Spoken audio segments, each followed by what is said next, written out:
Bonsoir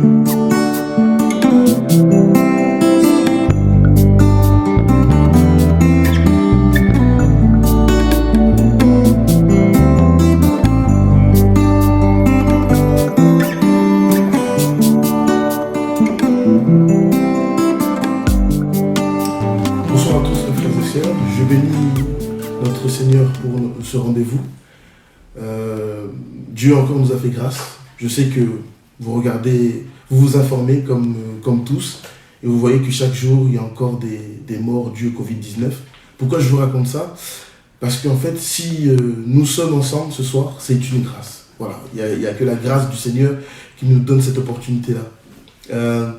Ce n'est pas parce que nous connaissons notre grand Dieu, d'ailleurs le seul et unique Dieu de toute la surface de la terre, de l'univers même, que je peux me prétendre être devant vous, ou vous pouvez me regarder, qu'on soit ensemble, je dirais, mais c'est parce que le Seigneur nous fait grâce. Vraiment, c'est une grâce exceptionnelle. Et quand on dit que la grâce, c'est quelque chose d'immérité, il faut que nous reconnaissons que nous sommes en train de le vivre, en fait. C'est pas mérité, parce que l'homme, il n'y a pas un seul homme sur terre qui peut se prétendre être juste. Le seul homme qui a pu le dire haut et fort, c'est notre Seigneur lorsqu'il avait pris la forme d'un homme. Vraiment, Dieu est merveilleux. J'aimerais vraiment qu'on incline nos têtes et qu'on dise merci à Dieu, parce que c'est quelque chose vraiment d'exceptionnel, de merveilleux. Vraiment, notre Dieu nous fait grâce. J'ai pas d'autre mot à dire que simplement Jésus-Christ nous fait grâce. Nous allons incliner nos têtes, nous allons dire merci à Dieu pour tout cela et pour cet instant, pour ces moments qu'il nous accorde. Prions à Dieu. Dieu, je te remercie. Lorsque je regarde l'opportunité qui nous est donnée encore ce soir, je me dis que vraiment nous sommes des privilégiés. Seigneur, est-ce que je suis meilleur que cet homme qui est parti aujourd'hui? Est-ce que je suis meilleur que cette femme qui s'en est en allée également? Est-ce que nous sommes meilleurs que ces familles qui sont endeuillées aujourd'hui, ces enfants qui sont partis? Seigneur, non, pas du tout. C'est une grâce que tu nous fais. Et je pense que le terme « une grâce » pendant cette période-là, je pense que nous, les enfants de Dieu, nous devons comprendre que c'est une réalité qui se manifeste. Certains pouvaient prendre cela peut-être à la légère, mais vraiment, tu nous fais grâce, Dieu. Tu veilles sur nous, tu veilles sur nos familles, tu veilles sur notre santé. Et aujourd'hui, nous nous rendons compte que l'homme peut avoir un compte bien garni, mais aujourd'hui, nous sommes tous confinés. Il y a plus de la moitié des êtres humains qui est confiné. C'est pour cela, Père de gloire, à cause de tout cela, moi je te dis merci. Merci pour la grâce que tu nous accordes. Merci pour ces instants que tu nous accordes. Et pour nous, le plus important, c'est que nous allons pouvoir échanger ta parole. Nous allons pouvoir mettre ta parole au centre de nos vies et écouter ce que tu as à nous transmettre. Je bénis ton nom pour cela parce que tu es un Dieu merveilleux. Père éternel, vraiment ces instants, pour toi, ce sont des instants, c'est pas grand-chose, Père de gloire. Parce que Père éternel, tu es là depuis que le monde est monde. Tu es là avant même que le monde puisse exister. Mais pour nous, ce sont des moments précieux. Une heure dans ta présence, c'est extraordinaire, Père de gloire. Merci encore une fois pour ce que tu as accompli. Merci encore une fois pour ce que tu fais. Merci encore une fois, Père de gloire, pour ces instants que tu nous accordes. Seigneur, Père éternel, j'aimerais que mes frères, mes sœurs et moi-même, nous puissions goûter comme il est bon de t'écouter. Comme il est bon d'être à ton service. Comme il est bon de croire au seul et unique Dieu. Que ton règne vienne et que ta volonté soit faite. Dans le puissant nom du Seigneur, Jésus-Christ de Nazareth. Nous t'avons prié parce que tu es merveilleux, grand, fort, fidèle. Amen. Amen. Donc, je bénis le Seigneur pour ces instants qui nous sont accordés. Alors, sans plus tarder, on va prendre le livre de Jean, chapitre 2, versets 13 à 18. Alors, pour expliquer un peu, nous sommes toujours dans ce grand thème que nous avons commencé dans notre assemblée. Pour ceux qui ne sont pas de l'assemblée, pour que vous compreniez, nous avons débuté un thème depuis le mois de septembre, octobre. Nous avons parlé en attendant. En attendant que Jésus-Christ revienne, Christ attend de nous que nous puissions accomplir certaines tâches. Christ attend de nous que nous puissions accomplir la parole de Dieu. Et la semaine dernière, nous avons vu qu'en attendant que Christ revienne, il y a des signes qui doivent se manifester. Et comme je le disais, ce sont des signes. Pour nous les hommes, on va faire deux catégories. Des signes bons ou des signes mauvais.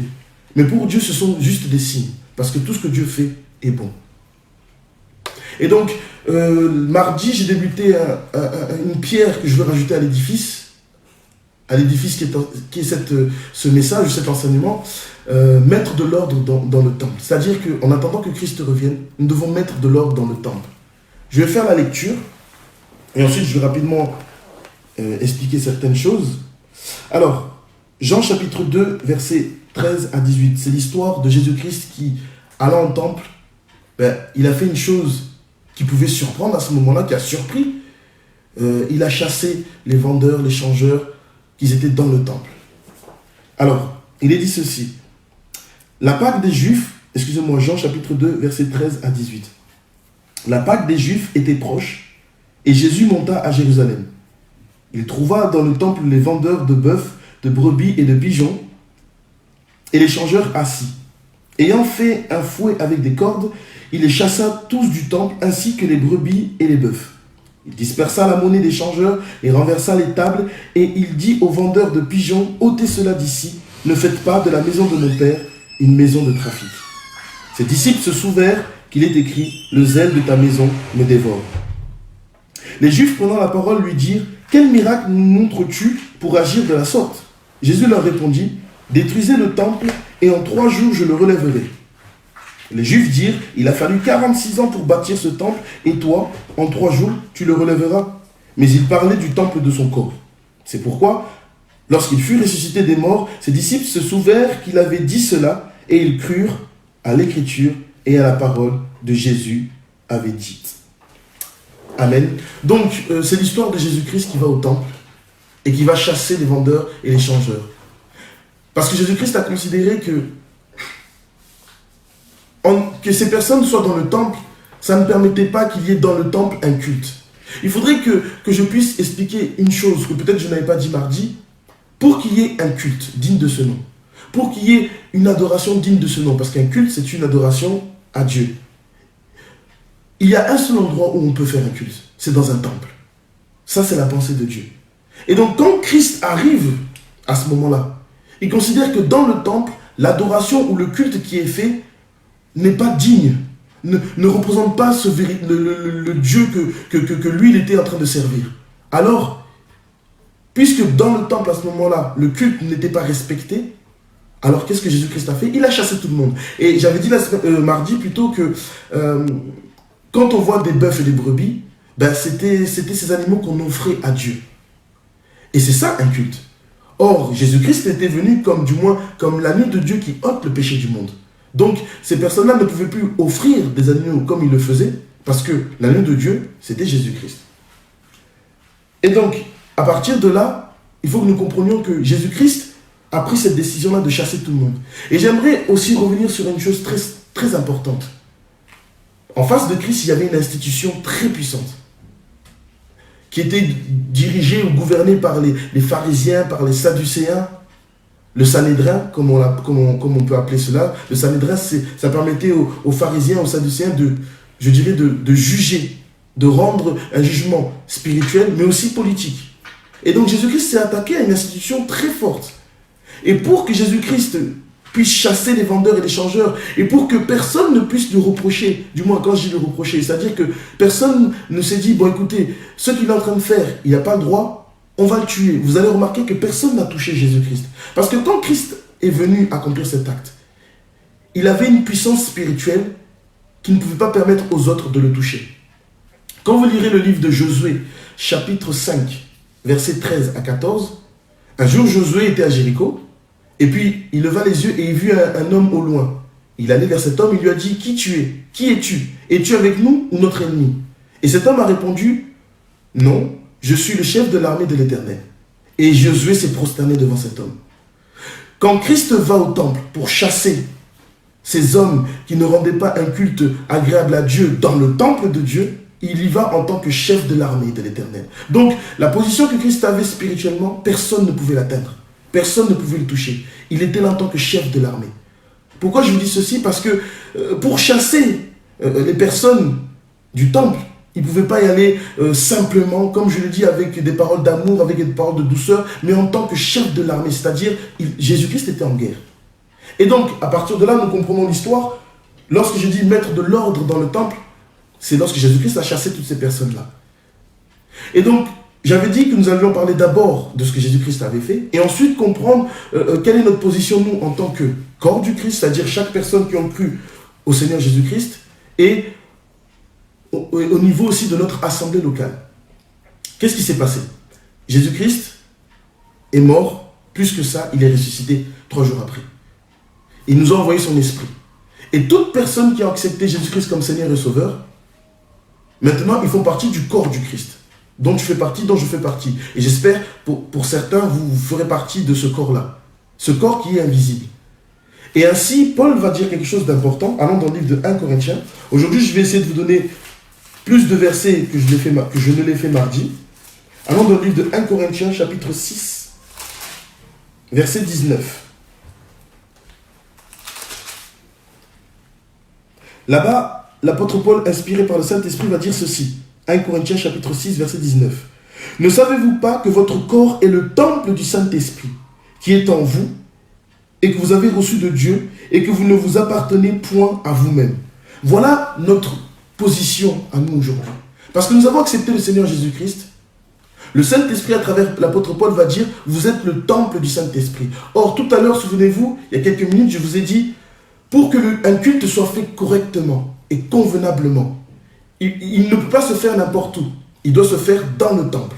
Or, si nous sommes le temple du Saint-Esprit, cela signifie qu'en tant que temple, c'est-à-dire, puisque mon corps est le temple, puisque vos corps sont le temple du Saint-Esprit, alors c'est vous qui devez être un culte agréable à Dieu. Parce que vous êtes ce temple-là. Et il n'y a qu'au temple qu'on peut faire un culte. En d'autres termes, parce que nous sommes le temple du Saint-Esprit, c'est à nous maintenant la charge qui nous a été donnée d'adorer Dieu en esprit et en vérité. C'est ça le culte. Donc c'est ça la grâce que Dieu nous a fait. Il nous a permis d'être ce temple-là. Et comme Christ l'a fait quand il avait le corps d'un homme, nous aussi aujourd'hui, nous devons chasser tout ce qui ne glorifie pas Dieu dans notre corps. Parce que ce corps-là, quand je parle du corps, en fait, je veux dire dans notre être tout entier. L'esprit, l'âme et le corps. C'est-à-dire que notre être tout entier, en fait, doit être donné à Dieu. Parce que cet être tout entier, c'est le temple du Saint-Esprit. Et puisque notre être tout entier, je me répète, est le temple du Saint-Esprit, alors c'est nous qui devons rendre un culte à Dieu. Parce qu'il n'y a que dans cet endroit-là que le culte peut se faire. C'est pour cela que j'ai commencé en parlant d'abord de vous en tant que personne et de moi en tant que personne, avant, si Dieu nous permet, de parler par la suite de l'assemblée locale. Donc le plus important, c'est d'abord nous. Et comme nous sommes dans une période où justement, Dieu a permis que nous n'ayons plus, du moins, nous ne pouvons plus nous rendre dans nos assemblées, chacun dans une assemblée locale, ben, il faut commencer par nous. C'est pour dire qu'aujourd'hui, malgré que nous sommes confinés, mais si nous sommes le temple du Saint-Esprit, alors nous pouvons adorer Dieu comme il se doit. Nous n'avons pas besoin d'attendre que nos assemblées réouvrent pour nous dire que voilà, nous allons adorer Dieu. Mais parce que nous sommes le temple du Saint-Esprit, nous pouvons l'adorer. Mais maintenant, comme Christ l'avait remarqué à son époque, on ne peut pas adorer Dieu dans le temple, dans le désordre. Ce n'est pas possible. Parce que celui qui adore Dieu dans le temple, du moins dans le désordre, il ne fait pas une bonne adoration. On appelle ça une fausse adoration. Donc, ça veut dire ceci, pour que nous, en tant que temple de Dieu, nous puissions rendre un culte agréable à Dieu, c'est-à-dire l'adorer comme il se doit, nous devons d'abord mettre de l'ordre dans nos vies.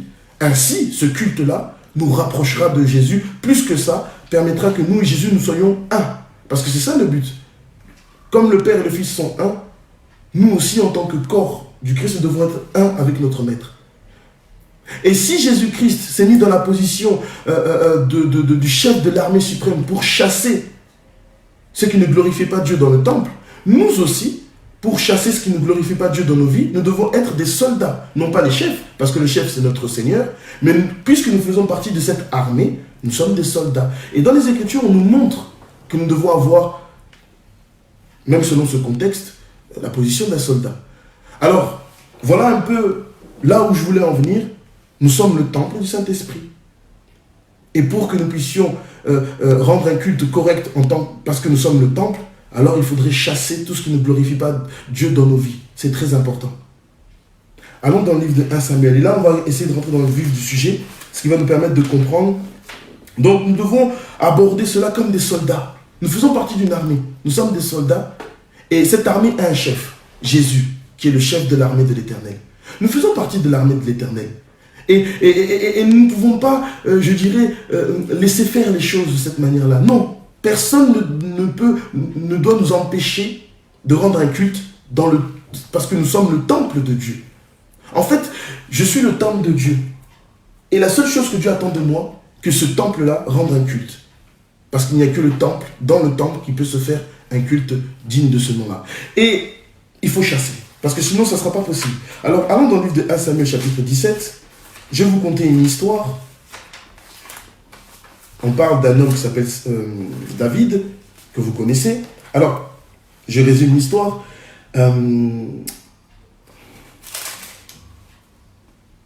Tiens, Samuel 17, oui. Alors, voici Israël et les Philistins veulent se faire la guerre. D'un côté, il y a les Israéliens, d'un côté, il y a les Philistins. C'est dans 1 Samuel chapitre 17. Et ils veulent se faire la guerre, ils sont rangés en bataille. La guerre est imminente. Mais qu'est-ce qui se passe? Un homme va s'approcher. Il s'appelle Goliath, il vient de Gath. Goliath qui fait 3 mètres environ. Et il va se mettre à injurier le peuple de Dieu. On voit un homme très grand, je m'imagine très costaud, ayant une voix qui porte, qui fait trembler justement les Israéliens. Et personne en face des Israéliens va oser justement lui tenir tête. Parce qu'en fait, la demande de Goliath est très simple. Qui peut se dresser devant moi pour qu'il y ait un combat? Si je gagne, vous serez assujettis aux Philistins. Si nous perdons, nous serons assujettis aux Israéliens. C'est ça que Goliath n'a pas arrêté de faire pendant 40 jours.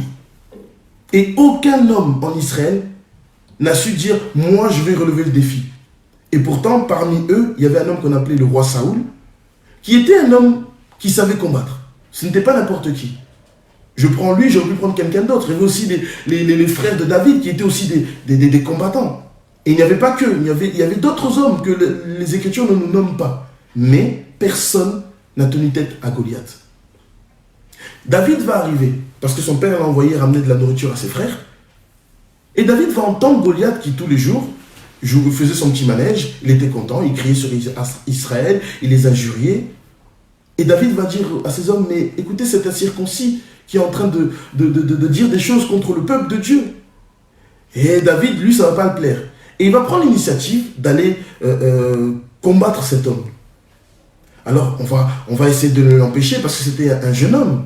Mais finalement, imaginez-vous, ils avaient tellement peur de cet homme qu'ils ont laissé un jeune homme aller faire la guerre avec Goliath. Parce qu'ils avaient peur, ils avaient plus de... C'est comme s'ils n'avaient plus de munitions, ils ont dit, bon, ben, de toute façon, on n'a rien à perdre, vas-y, et puis on verra qu'est-ce qui va se passer. Et donc, on arrive au verset, je vous donne le verset. Alors, c'est le verset 38, donc de 1 Samuel chapitre 17, verset 38. Il est dit, Saül fit mettre ses vêtements à David, il plaça sur sa tête un casque d'airain et le revêtit d'une cuirasse. David ceignit l'épée de Saül par-dessus ses habits et voulut marcher car il n'avait pas encore essayé. Mais il dit à Saül, je ne puis pas marcher à cause de cette armure. Je ne suis pas habitué. Et il s'en débarrassa. Il prit en main son bâton, choisit dans le torrent 5 pierres polies et les mit dans sa gibecière de berger et dans sa poche. Puis, sa fronde à la main, il s'avança contre le Philistin. Donc, on connaît tous la suite de l'histoire. David a vaincu Goliath. Mais ce qui nous intéresse, c'est que, regardez, quand vous lirez le premier verset de ce chapitre, vous verrez que les Philistins étaient déjà arrivés en Israël. Là où ils étaient positionnés, c'était en Juda. Donc, ils étaient déjà en Israël. C'est-à-dire que lorsque David veut combattre cet homme, en fait, non seulement il faut qu'il le combatte, mais il faut qu'il le chasse. Parce qu'on connaît l'histoire, David va tuer Goliath. Donc, en réalité, grâce à David, ils ont réussi à chasser les Philistins. Or, Israël, c'est là où, à cette époque-là, qu'on pouvait adorer Dieu. Parce que c'est en Israël qu'on pouvait seulement adorer Dieu. Donc, j'aimerais représenter la maison d'Israël comme étant le temple de Dieu.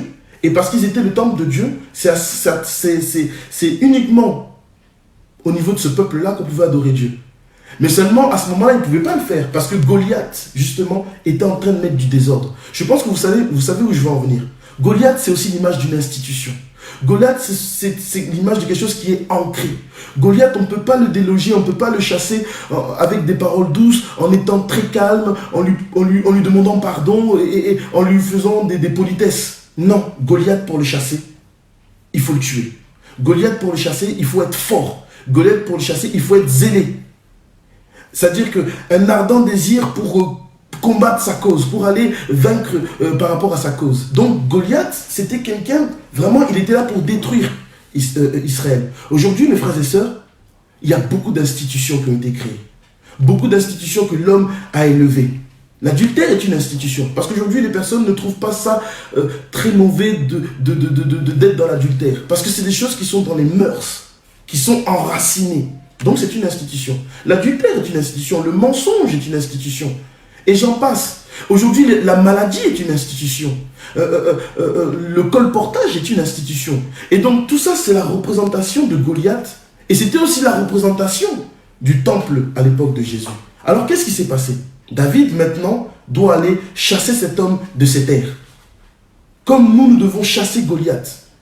Mais qu'est-ce que David va faire? Comment il va procéder? Il va dire, Saül, dans un premier temps, va lui donner son armure. Il va lui dire, non, je ne peux pas combattre avec ton armure. Je vais combattre avec les armures que l'Éternel va me donner. Et c'est là où je veux en venir. David a agi comme un bon soldat de l'Éternel. Mais non seulement il agit comme un bon soldat, mais il n'a pas porté n'importe quel vêtement, n'importe quelle armure.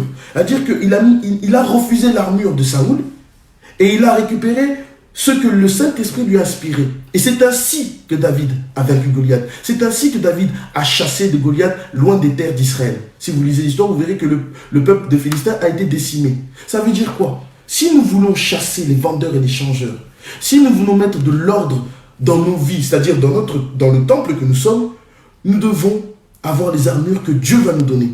Et c'est ainsi que nous pourrons chasser tout ce qui ne glorifie pas Dieu dans nos vies. Parce que David ne l'a pas fait avec Saül, c'est-à-dire il ne l'a pas fait avec ses armures à lui. Il ne l'a pas fait selon les pensées des hommes. Il ne s'est pas dit je vais y arriver sans l'aide de Dieu. Non, il a dit à Saül, je n'y arriverai pas avec toi. Laisse-moi faire avec l'armure de Dieu. Et c'est ainsi que Goliath a été vaincu. Mes frères et sœurs, nous voulons mettre de l'ordre dans le temple. Il faut porter l'armure que Dieu va nous donner, que Dieu a arrêté pour nous. Et regardez, qu'est-ce que David a pris? Il a pris 5 pierres qui étaient dans le torrent, il a pris un bâton, et on connaît l'histoire, il a jeté l'une des pierres, et il a vaincu Goliath. Nous devons absolument être des soldats, parce que ce n'est que dans cette position-là que nous allons pouvoir chasser, repousser, vaincre nos ennemis. Afin que le temple que nous représentons, nous pourrons adorer Dieu comme il se doit, dans l'ordre justement. Parce que sinon, nous ne pourrons pas monter à Dieu une adoration correcte. Pourquoi? Parce que nous sommes dans le désordre. Alors David a mis de l'ordre en Israël, en agissant comme un vrai soldat. Nous aussi, nous devons agir de cette manière-là. Mais comprenez une chose, Goliath aujourd'hui, il est spirituel. Goliath aujourd'hui est spirituel. C'est pour cela que nous devons avoir des armures qui sont spirituelles. Et donc, qu'est-ce qui s'est passé? L'apôtre Paul, lui, est allé plus loin que ce que vient de nous montrer le livre de 1 Samuel. Lui, il est allé plus loin. Il est allé détailler même les armures dont nous aurons besoin pour pouvoir chasser ceux qui ne glorifient pas Dieu dans nos vies. Ah oui, parce que nous ne pouvons pas les chasser, c'est-à-dire que simplement parce que Dieu nous a permis de connaître 2-3 versets, simplement parce que nous avons la capacité pour certains de prêcher, d'autres qui ont des prophéties. C'est pas comme ça qu'on va mettre de l'ordre dans le temple de Dieu, dans nos vies. Pour mettre de l'ordre dans nos vies, il faut être vêtu de l'armure que Dieu a prévue pour nous. Et avec cette armure-là, maintenant, nous pourrons chasser ceux qui doivent être chassés. À l'époque de Jésus, les vendeurs, les changeurs. À l'époque de David, Goliath. Donc vraiment, c'est important. Parce qu'il faut que nous soyons dans une certaine position. Parce qu'on ne peut pas aller à la guerre comme ça. Ce n'est pas possible. Nous n'avons jamais vu un soldat aller à la guerre sans être vêtu comme un soldat. Alors, puisque Goliath n'est pas physique mais spirituel, alors nous devons aller là où on nous explique le mieux dans les Écritures comment les choses doivent se faire. Dans le livre d'Éphésiens, chapitre 6. C'est là où l'apôtre Paul nous donne une bonne explication. Mais j'insiste, n'oubliez pas, ce n'est pas avec l'armure de Saül que David a vaincu Goliath. Non. Ne faisons pas les choses avec notre propre intelligence. Ne faisons pas les choses avec notre connaissance. La Bible déclare, si vous pensez avoir connu, vous n'avez rien encore connu. Ne pensons pas que parce que nous sommes intelligents, parce que nous connaissons quelque chose, nous pourrons vaincre Goliath. Goliath est une institution. Goliath est un homme qui sent la chair. Goliath est là pour égorger, dérober, détruire. Goliath n'est pas là pour plaisanter. alors nous aussi, nous sommes en guerre, nous ne pouvons pas aller vers lui en nous disant simplement nous allons être des brebis. Pas dans ce contexte-là. Dans ce contexte-là, nous devons être des soldats. Parce qu'il faut absolument que nos vies soient ordonnées. Dieu est un Dieu d'ordre, n'est pas un Dieu de désordre. Donc, je reviens juste sur ce que je viens de dire. Pour que David puisse chasser Goliath, il a d'abord revêtu une armure. Bien sûr, ce n'est pas une armure en tant que telle, mais maintenant l'apôtre Paul explique quelle est cette armure-là. Quelle est l'armure que nous devons revêtir pour pouvoir maintenant chasser les personnes du temple, parce que si le jour qu'ils seront chassés, ou s'ils sont chassés, c'est là où, dans le temple, il pourra se faire un culte. Et c'est ce que Dieu attend. N'oubliez pas que le culte est fait pour nous rapprocher, pour nous attacher à Jésus-Christ. C'est le seul moyen pour nous attacher à Jésus-Christ de Nazareth. Donc, mettons de l'ordre dans le temple, c'est-à-dire nos vies. Alors, mon livre de Éphésiens. Donc, je pense que vous avez compris la pensée. La pensée est pas très compliquée. Mais maintenant, c'est le faire qui demande des efforts. Éphésiens chapitre 6, certains connaissent le passage. Vous lirez à partir du verset 10 jusqu'au verset 18. Alors, je ne vais pas faire la lecture, parce que je vais vous laisser faire la lecture, mais il faut savoir une chose. Dans ce passage, on nous dit que nous n'avons pas affaire à la chair et au sang. Pour toutes les personnes qui pensent que leur problème vient de l'homme, c'est-à-dire la chair et le sang, je suis obligé de vous dire que vous vous trompez. Nous n'avons pas affaire à la chair et au sang. Sous la loi, Dieu montrer les choses de manière physique. Mais tout ce qui s'est passé sous la loi a été transporté aujourd'hui de manière spirituelle. Les armures qui existaient sous la loi, qui étaient physiques, ont été transportées sous la grâce de manière spirituelle. C'est ce dont nous parle l'apôtre Paul dans Éphésiens chapitre 6 à partir du verset 10. Nous n'avons pas à lutter contre la chair et le sang. C'est pas vrai. Vous n'avez pas à lutter contre les membres de vos familles. Vous n'avez pas à lutter contre je ne sais qui encore. Non. Mais nous avons à lutter contre les esprits, les dominations, les autorités, les esprits méchants dans les lieux célestes. Et pour lutter face à eux, c'est eux que nous devons chasser du temple de nos vies. Pourquoi je dis ça? Mais parce que lorsque Jésus-Christ est rentré dans le temple et qu'il a vu tout ce qu'on faisait, mais ces hommes-là étaient animés d'un esprit de cupidité, d'un esprit d'idolâtrie.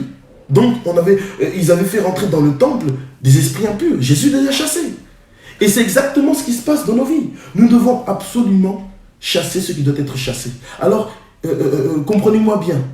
Nous devons chasser, mais il y a certaines choses pour les chasser. Nous devons nous tourner et demander de l'aide aux hommes de Dieu. C'est à ce moment-là que les hommes de Dieu, vraiment leur aide est importante. Mais je vais y revenir un peu plus tard. Donc, j'insiste, nous n'avons pas affaire à la chair et au sang, mais uniquement aux esprits impurs, aux dominations, aux autorités, aux princes de ce monde des ténèbres, c'est-à-dire aux princes, aux principautés, ceux qui dominent dans ce monde de ténèbres. Nous avons affaire à ces gens-là. Et ça, enfin du moins à ces esprits. Et ça, vous pouvez le lire dans Éphésiens, chapitre 6, à partir du verset 10. Donc vraiment, j'insiste, c'est très important. Parce que nous avons connu des personnes qui faisaient la guerre aux membres de leur famille, qui faisaient la guerre à leurs amis d'enfance.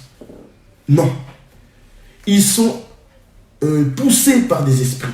Ainsi, ces personnes-là, on ne va pas les attaquer avec des lances, avec des javelots, avec des épées, comme on le faisait sous la loi. Non, mais on va s'attaquer à ces esprits qui les poussent à faire du mal. Donc, nos armures sont également spirituelles. Alors, on va aller directement au verset 14. Et là, on nous dit, tenez donc ferme et ayez à vos reins. Avant de continuer, j'insiste. C'est important de le dire. Dans 1 Samuel, David a fait la guerre, il a chassé. Et lorsque quelqu'un chasse, qu'est-ce qui se passe? La vie ne s'arrête pas là, parce que le diable ne baisse jamais les bras. Vous connaissez une parabole dans les évangiles, l'évangile de Matthieu notamment, qui dit lorsque un esprit est chassé d'une maison, qu'est-ce qu'il fait? Il revient, il observe. S'il voit que la condition de cette maison, elle peut permettre qu'il puisse revenir, qu'est-ce qu'il fait avant de revenir? Attention, il va chercher cet esprit plus puissant. Et là, il vient s'installer. Et la condition de cette maison est plus terrible que celle qui était auparavant. Qu'est-ce que je suis en train de dire? La maison là, ça peut être le temple. Si nous ne faisons pas attention, lorsque nous avons chassé de nos vies tout ce qui doit être chassé, ne pensez pas que le diable va abandonner. Il va revenir. Et si on lui donne l'occasion de re-rentrer, il re-rentrera, mais qu'est-ce qu'il va faire? Il va revenir, mais il va nous pousser dans une condition beaucoup plus terrible qu'auparavant. Pourquoi? Parce que son rôle, c'est dérober, égorger et détruire. Pourquoi je vous dis ceci? Lorsqu'on a chassé maintenant, il faut tenir ferme. C'est ce que nous dit ce verset. En fait, il faut comprendre que quand il faut chasser, chassons. Quand il faut résister ou tenir bon, tenons bon. Parce qu'on ne peut pas tout le temps chasser. Et on ne peut pas tout le temps résister ou tenir bon. Parce qu'il y a des doctrines qui ont été créées qui nous demandent de chasser du matin jusqu'au soir. C'est faux. Maintenant, il y a des moments où il faut chasser, comme David a repoussé au loin Goliath, mais il y a des moments où il faut tenir bon, où il faut résister. Mais toujours, que ce soit l'un ou l'autre, dans la condition d'un soldat, dans la position d'un soldat. Et là, Paul il commence en disant, tenez donc ferme et ayez à vos reins la ceinture, pardon, à vos reins la vérité pour ceinture. La première armure dont Paul est en train de nous parler, il est en train de nous parler de la ceinture. Vous savez, un soldat va à la guerre. Sa ceinture, ça lui permet de tenir son pantalon. S'il n'a pas de ceinture, son pantalon va tomber et il ne se préoccupera plus de son ennemi, mais plutôt de pouvoir s'arranger. Lorsqu'on parle de la ceinture de la vérité, ça veut dire quoi? Ça veut dire que, ah oui, avant de commencer, j'ai oublié, très important, les armures dont je suis en train de parler, ce sont des armures qu'on n'enlève jamais. On vit avec jusqu'à ce que Christ vienne nous chercher. Parce que nous sommes des soldats jusqu'à ce que Christ vienne nous chercher. On ne peut pas enlever cette ceinture et la remettre plus tard. Non, pas du tout. Nous sommes toujours en alerte. Soit parce qu'il faut chasser, soit parce qu'il faut tenir ferme. La Bible déclare dans le livre de Jacques, chapitre 4, verset 7, soumettez-vous à Dieu. Donc, prendre ses armures, c'est se soumettre à Dieu. Vous résisterez au diable comme des soldats et il se tiendra loin de vous. C'est-à-dire qu'on est toujours en alerte, nous les enfants de Dieu, parce que le diable rôde tout autour de nous comme un lion. Ce n'est pas un lion, mais il rôde tout autour de nous. Pourquoi? Il attend une faille. Mais si nous sommes bien positionnés comme des soldats, s'il faut chasser, s'il faut tenir bon, il n'y a pas de problème, Dieu est avec nous. C'est très important de souligner ce que je suis en train de dire. Mais seulement, quand vous lirez ce passage, avant d'arriver à toutes ces armures, il est très bien signifié. Revêtez les armures. Il faut revêtir ces armures. C'est très important ça aussi. Comme David qui a fait le choix de ne pas mettre les armures de Saül et de porter d'autres armures. Vous comprenez la pensée? Parce que ce n'était pas vraiment des armures. Mais en réalité, c'était ça la pensée. Nous devons rechercher à porter ces armures qui sont spirituelles. Et donc, on commence par la ceinture de vérité. La ceinture de vérité, ça veut dire quoi à ce moment? Ça veut dire que nous devons en fait avoir la révélation de la parole de Dieu. C'est ça la ceinture de vérité. C'est-à-dire que nous ne pouvons pas vivre sur terre sans avoir la révélation de la parole de Dieu. C'est ça la vérité. C'est-à-dire que, et en plus, ce qui est bien avec Dieu, c'est que chaque jour que nous sommes sur terre, Dieu nous révèle quelque chose de nouveau, parce que sa parole est esprit et vie, et elle est extraordinaire. Donc nous devons avoir la révélation de cette parole, et la Bible déclare, je crois dans le livre de Psaume, chapitre 119, verset 130, si ma mémoire est bonne, que la révélation de ta parole, la révélation de la parole de Dieu est importante. La révélation de la parole de Dieu est quelque chose de capital. La révélation de la parole de Dieu nous éclaire. C'est-à-dire que la vérité que j'ai pour ceinture m'éclaire. Je suis dans la vérité, donc c'est la révélation de la parole de Dieu. Et cette révélation de la parole de Dieu, qu'est-ce qu'elle va enfanter? Elle va enfanter un élément très important, m'obliger à dire la vérité. Mes frères et sœurs, nous vivons dans un monde où les chrétiens sont devenus des menteurs. Comment pouvons-nous être des bons soldats si nous n'avons pas la vérité comme ceinture? Si j'ai la révélation de la parole de Dieu, alors la révélation de la parole de Dieu va engendrer le fait que je sois tout le temps obligé de dire la vérité. C'est ça la ceinture de vérité. Il y a des personnes qui passent leur temps à mentir du matin jusqu'au soir. Et ces mêmes personnes-là, ils se prétendent être des soldats et ils veulent tenter de chasser, de mettre de l'ordre dans leur vie. Mes frères et sœurs, je me souviens d'une histoire dans le livre des Actes des Apôtres. Il y a des hommes qui ont voulu faire comme Paul. Ils ont voulu chasser des démons. Ils ont pris des coups, ces hommes-là. Ils se sont retrouvés nus et ils ont pris des coups. Les fils de Séva. Je ne me souviens plus trop du chapitre, mais c'est dans Actes, ça c'est sûr. Pourquoi je vous dis ça? Si quelqu'un est dans le mensonge, qu'il ne s'hasarde pas à aller chasser quelqu'un. qui ne s'hasarde pas à aller chasser des mauvais esprits, qui ne s'hasarde pas à tenir ferme face à l'ennemi, parce qu'il sera vaincu. Parce que s'il y a bien une arme qui permet que nous soyons toujours, d'ailleurs nous combattons dans la victoire, mais que nous soyons toujours vainqueurs dans nos batailles, c'est la vérité. Nous devons tous dire la vérité. Tenez, j'ai une histoire qui me vient à l'esprit. Jean chapitre 4. Vraiment, mes frères et sœurs, c'est déplorable de voir aujourd'hui des enfants de Dieu utiliser le mensonge plutôt qu'utiliser la vérité. Si nous avons la révélation de la parole de Dieu, vous savez, aujourd'hui dans nos assemblées, on aime beaucoup la révélation. Moi, je l'aime aussi, parce que c'est la parole de Dieu. Mais j'ai toujours dit une chose. Lorsque Dieu révèle la parole de Dieu, c'est pour que cette parole qui nous a été révélée puisse nous obliger à dire la vérité. Si quelqu'un, la parole de Dieu lui est révélée et qu'il ne s'en sert pas pour dire la vérité, qu'il arrête avec la parole des révélations. Qu'il arrête avec le réma. Parce que le réma, quand elle nous est donnée, c'est pour nous obliger à dire la vérité. Alors, si j'aime la révélation de la parole de Dieu, donc, je dois dire la vérité. Et dans le livre de Jean chapitre 4, l'histoire de la femme samaritaine. Jésus-Christ, regardez qu'est-ce que Christ va faire. Prenons verset 17. Jésus-Christ, allez, verset 16. Allez, 15, excusez-moi. La femme lui dit, Seigneur, Jean chapitre 4, verset 15. La femme lui dit, Seigneur, donne-moi cette eau afin que je n'ai plus soif et que je ne vienne plus puiser ici. Verset 16. Va, lui dit Jésus, appelle ton mari et viens ici. La femme lui répondit, je n'ai point de mari. Et Jésus lui dit, tu as eu raison de dire, je n'ai point de mari, car tu as eu 5 maris et celui que tu as maintenant n'est pas ton mari. En cela, tu as dit vrai. Qu'est-ce que je veux souligner de cette histoire? Quand Jésus demande à cette femme, va chercher ton mari, elle lui dit, j'en ai pas. Elle lui dit clairement, la femme répondit, je n'ai point de mari. Et regardez la réponse de Jésus. Tu as eu raison de dire, je n'ai point de mari, car tu en as eu 5, et celui que tu as maintenant. Elle n'a pas dit totalement la vérité, cette femme. Parce que normalement, quand Christ lui demande, va chercher ton mari, elle aurait dû dire, celui qui est chez moi n'est pas mon mari. Mais elle a dit, j'en ai pas. Et Christ lui a dit, effectivement, tu as eu 5 maris. Mais celui qui est maintenant chez toi, qui est censé être ton mari, ne l'est pas également. En fait, elle a dit une vérité, mais c'était une demi-vérité. Qu'est-ce que j'ai envie de vous dire? Un mensonge ou une demi-vérité, c'est un mensonge. Il faut qu'on dise la vérité. Et je dis très souvent aux personnes, si vous ne voulez pas vous trouver dans la condition qui va vous obliger du moins à faire des mensonges, eh bien faites tout pour ne pas vous y trouver. Restez calme, ne faites pas tout n'importe quoi. Regardez, aujourd'hui je suis devant vous. Je me suis mis dans une position qui m'oblige à vous dire la vérité. Alors, puisque je me suis moi-même mis dans cette position-là, je suis obligé de vous dire la vérité. Je dois assumer.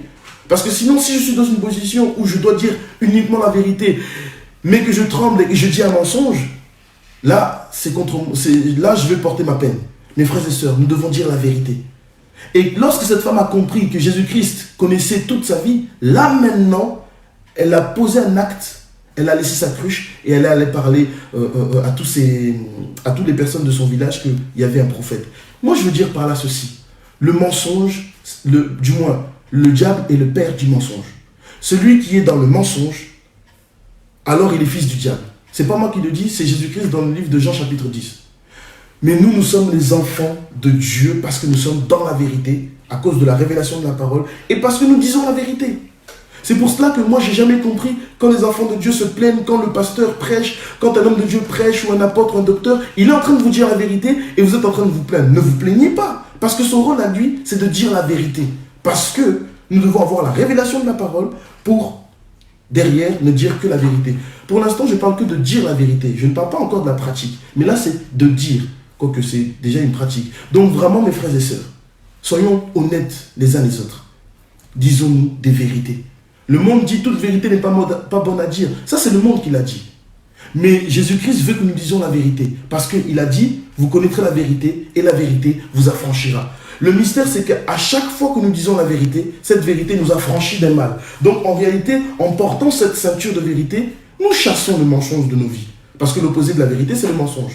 Donc, premier élément très important, ayons la vérité dans nos bouches, ayons la vérité dans nos cœurs, ayons la vérité dans nos vies de tous les jours. C'est vrai que ça va nous poser des problèmes dans certaines situations. Jésus-Christ nous montre l'exemple. Ça lui a causé des problèmes. Mais dites-moi, est-ce qu'il faut faire plaisir aux hommes plutôt à Dieu? Je pense qu'il faut faire plaisir à Dieu. J'en suis même certain. La vérité est quelque chose de très bon. C'est la ceinture de vérité. Mais on va continuer. Paul ne s'est pas arrêté là. Parce qu'on a dit revêtir les armures. C'est toutes les armures qu'il faut revêtir. C'est-à-dire que je ne peux pas me contenter de la ceinture de vérité et de laisser tomber le reste. Non. C'est-à-dire qu'au niveau de la vérité, je ne serai pas attaqué. Mais au niveau du reste, je serai une faible très facile. Vous voyez? Donc vraiment, il faut qu'on se penche dessus. C'est très important. Retournons dans Éphésiens, excusez-moi. Et là, on nous dit, après la ceinture de vérité, on nous dit revêtez la cuirasse de justice. Vous savez, il y a deux formes de justice dans les Écritures. Pourquoi je dis ça? Parce qu'on nous demande de revêtir ces armures. La première justice, c'est celle qui nous a permis d'être déclarés justes. Ça veut dire qu'on nous a juste, enfin du moins, à cause de l'œuvre de la croix, nous avons cru en cette œuvre-là, Dieu nous a déclarés justes. À ce moment-là, nous n'avons pas accompli une œuvre particulière. D'ailleurs, nous n'avons rien fait. C'est Christ qui a accompli l'œuvre. Et parce que nous avons cru en cette œuvre, nous sommes déclarés justes. Mais là, la justice dont on est en train de parler, elle est différente. Pourquoi? Parce que là, on nous demande de revêtir cela. C'est-à-dire que c'est comme si Dieu nous demandait de faire un effort, de trouver les moyens de revêtir cette cuirasse de justice. Donc là, la justice dont on est en train de parler, en fait, c'est la sanctification. C'est-à-dire que la justice des hommes sur terre, c'est d'être juste au devant de Dieu. Être saint, pratiquer la sanctification. Parce que la sanctification est une arme, en fait. Beaucoup de personnes ne savent pas, mais la sanctification est une arme. Pourquoi? Parce que, vu que le monde, du moins l'armée de l'ennemi, ils sont dans les ténèbres, donc ils sont ancrés dans le péché, ils vivent dans le péché, ils dorment avec le péché, ils se réveillent avec le péché, nous devons leur opposer à ce monde-là la sanctification. La sanctification, qui est la sainteté, qui est la lumière, et tout ce qui est positif en fait. Donc quand on parle de la cuirasse de justice, on parle de la sanctification. Nous devons faire en sorte d'avoir la sanctification. Parce qu'il nous est dit de rechercher même la sanctification. Selon Hébreux chapitre 12, verset 14. Nous devons rechercher cette sanctification. Donc nous devons la revêtir et vivre dans la sanctification. C'est-à-dire que nous devons à tout prix nous éloigner de tout ce qui n'est pas de Dieu. Et vous comprendrez que déjà porter ces armures-là, rien que les deux armures dont je viens de parler, ça nous éloigne déjà du mal. Donc déjà, rien qu'en portant ces armures, sans même combattre, vous comprenez qu'on éloigne déjà le mal. Parce que rien qu'avec la vérité et la sanctification, c'est-à-dire cette cuirasse de justice, c'est-à-dire la justice de Dieu sur terre, c'est que nous soyons saints comme lui, il est saint, mais on éloigne déjà le mal.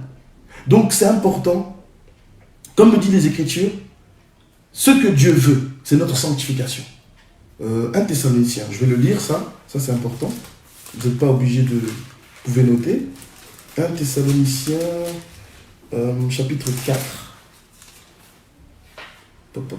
Excusez-moi. Je suis à 2 Thessaloniciens, je ne risque pas de trouver. Verset 3, il dit, ce que Dieu veut, c'est votre sanctification, c'est que vous vous absteniez de la débauche. Alors là, on parle particulièrement de la débauche. Il faut chasser la débauche de nos vies.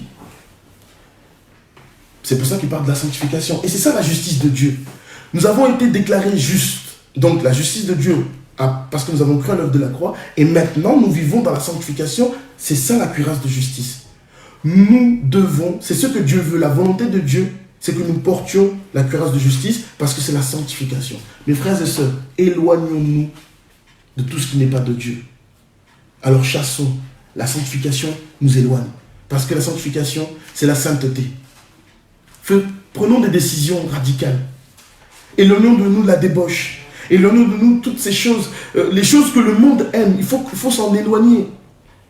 Ça n'a pas sa place dans le temple de Dieu que tu es, que je suis. Ça n'a pas sa place. Donc, ceinture de vérité, cuirasse de justice. On avance un tout petit peu. On ne va pas terminer ce soir. Mais Dieu nous permettra certainement dimanche de revenir. Donc c'est pour ça que vous avez remarqué, je ne suis pas allé très vite. Je n'ai même pas voulu regarder l'heure parce que c'est important d'énumérer ces choses-là. Et après la cuirasse de justice, il nous parle de mettre pour chaussure à nos pieds le zèle que donne l'évangile de paix. Alors, là, il nous parle de chaussures. Lorsqu'on parle de mettre à nos pieds nos chaussures, ça veut dire que quand on parle des pieds, on voit la marche d'un chrétien sur terre. La marche, c'est-à-dire que depuis qu'il s'est converti jusqu'à ce que Christ revienne. C'est une armure. Ça fait partie de notre armure, mettre des chaussures. Parce qu'on ne va pas aller à la guerre pieds nus quand même, on risque de se faire mal. Il faut mettre des chaussures. Et il dit, ces chaussures-là nous donnent du zèle. Et ce zèle vient de l'évangile, pas n'importe quel évangile, l'évangile de paix. C'est ce que nous dit Éphésiens chapitre 6. L'évangile de paix. C'est-à-dire que lorsque je porte ces chaussures, ça me donne du zèle. Mais ce zèle ne vient pas de n'importe où. Il vient de l'évangile de paix. Qu'est-ce que ça veut dire? Ça sous-entend que derrière cet évangile de paix, il y a un élément qui est capital pour un enfant de Dieu, c'est l'amour. Parce que la paix ne peut pas exister sans qu'elle soit rattachée à l'amour. Qu'est-ce que je suis en train de dire? Il y a des personnes, toute leur vie, ils cherchent à être conflictuels. Toute leur vie, ils ne recherchent pas la paix. Toute leur vie, ils cherchent des problèmes aux autres. Toute leur vie, ils veulent être en conflit avec tout le monde. Il y a des personnes qui se disent être chrétiens, mais qui n'ont pas la paix ni avec leur famille, ni avec leurs amis, ni avec les collègues de travail. Et même si une personne est contre notre doctrine, on va la défendre en disant, nous croyons que Jésus-Christ est notre sauveur, d'autres ne le croient pas. Si eux, ils veulent être contre nous, ou qu'ils ne veulent pas avoir la paix avec nous, c'est une chose. Mais nous avons la paix avec tout le monde. Il dit les chaussures qui donnent le zèle de l'évangile de paix. Ça, dans notre armure, c'est d'une importance capitale. La Bible dit, recherchez la paix avec tous. Recherchez la paix avec tous. Dieu ne demande pas de rechercher la paix uniquement avec les chrétiens et pas avec les bouddhistes, pas avec les musulmans. Dieu n'est pas à ce niveau-là, dans ce verset. Il dit rechercher la paix avec tous. Ça veut dire que dans ma marche de tous les jours, je dois avoir cette armure qui me permet chaque jour, parce que souvenez-vous, j'ai dit on n'enlève pas ces armures, chaque jour d'avancer et de partout où je vais, je dépose la paix et je m'en vais. Celui qui veut la recevoir, il la reçoit, gloire à Dieu. Celui qui ne veut pas la recevoir, gloire à Dieu aussi. Nous avons fait notre travail. Nous devons apporter la paix. Parce que n'oubliez pas que ceux que nous voulons chasser, ils sont là pour mettre du désordre. En d'autres termes, pour que nous ne soyons pas en paix. Pour que nous soyons en train de trembler, pour que nous ayons peur, pour que nous nous méfions les uns les autres. Soyons dans la paix. Christ a dit, je vous laisse ma paix, je vous donne ma paix. Comment se fait-il qu'aujourd'hui les chrétiens, le désordre que nous avons, c'est que nous sommes toujours dans la recherche de conflits dans l'église. Ce n'est pas parce qu'on prend des décisions qui sont dures par moments, ça peut arriver, mais la base, c'est que nous devons être en paix. Et non pas une fausse paix, non pas une paix quelconque, mais la paix qui vient de l'évangile. Donc, ça sous-entend l'amour de Dieu, en fait, que cache cet évangile de paix. Donc, ça veut dire vraiment, mes frères et sœurs, nous devons être en paix. On ne peut pas être en guerre, du moins avec les hommes. Nous devons être en paix pour que les esprits impurs puissent s'éloigner de nos vies. Le diable est là pour égorger, dérober et détruire. Donc, il veut que nous ne soyons pas en paix. Aujourd'hui, il y a le coronavirus. Beaucoup ne sont pas en paix. Ben, vous vous trompez, mes frères et sœurs. Vous ne pouvez pas ne pas être en paix. Parce que si vous portez les chaussures qui donnent le zèle de l'évangile de paix, vous devez être en paix et vous devez transmettre la paix.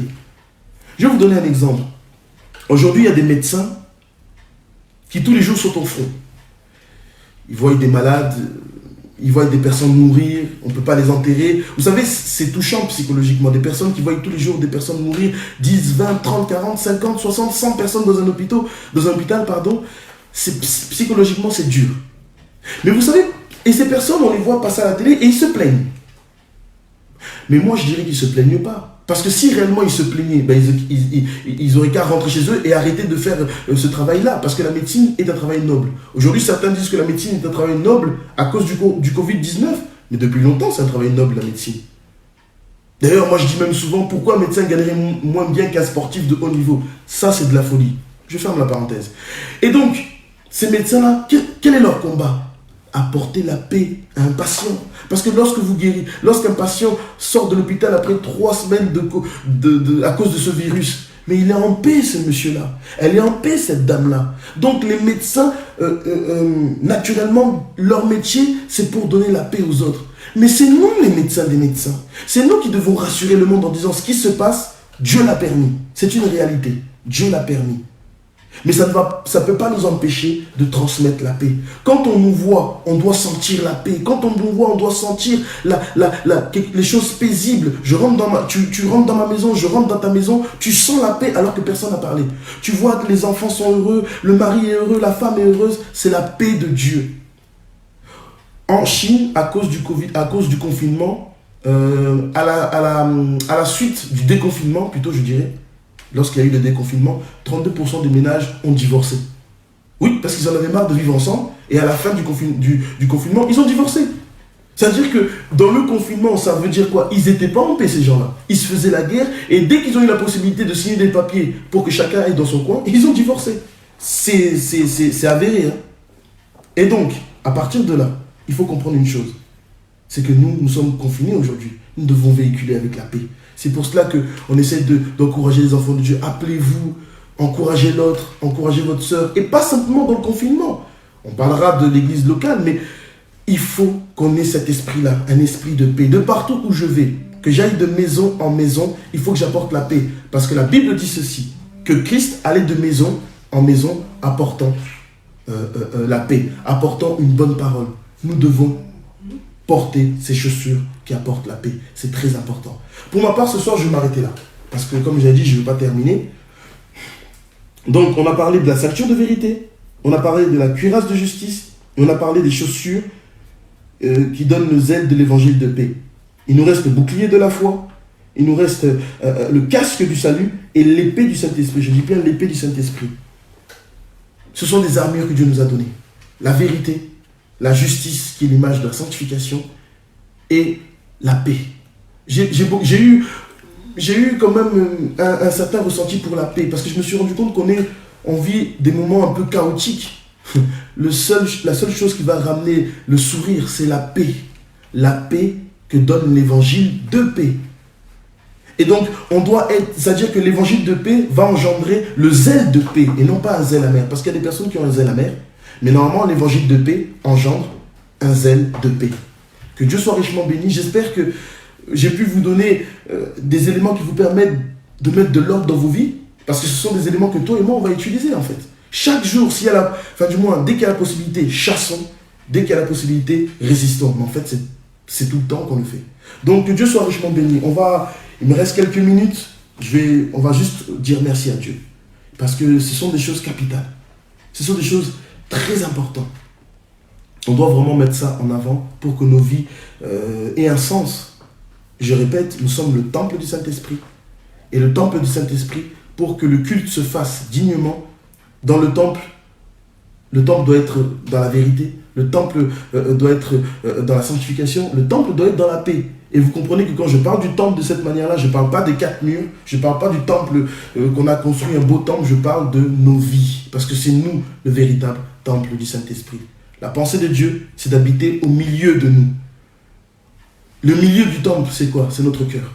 Et c'est là où il y a le lieu saint des saints, pour ceux qui connaissent le tabernacle. Sinon, pour le reste, c'était la partie la plus saine, là où il y avait le plus de sainteté dans le temple de Jérusalem, ou dans le tabernacle.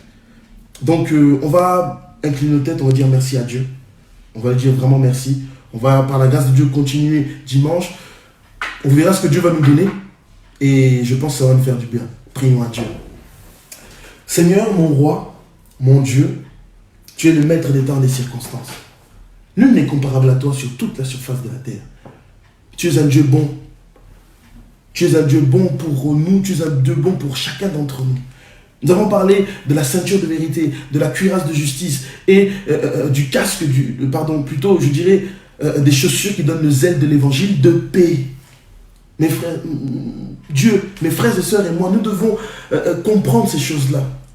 Parce que nous devons faire ta volonté. Le confinement ne peut pas être un prétexte pour que nous ne soyons pas dans la vérité, dans la justice ou avec l'évangile de paix. Non, ce n'est pas un exemple qui va tenir debout. Seigneur, tu es un grand Dieu et que ta volonté s'accomplisse dans nos vies. Je te bénis pour ces instants. Je te bénis parce que tu m'as donné l'opportunité de parler de ta parole. Que ce soit mon frère, ma soeur qui m'ont écouté ou qui m'ont regardé et moi-même, nous avons tous besoin de cette parole. Sois glorifié, sois loué dans le puissant nom du Seigneur Jésus-Christ de Nazareth. Je t'ai ainsi prié. Amen.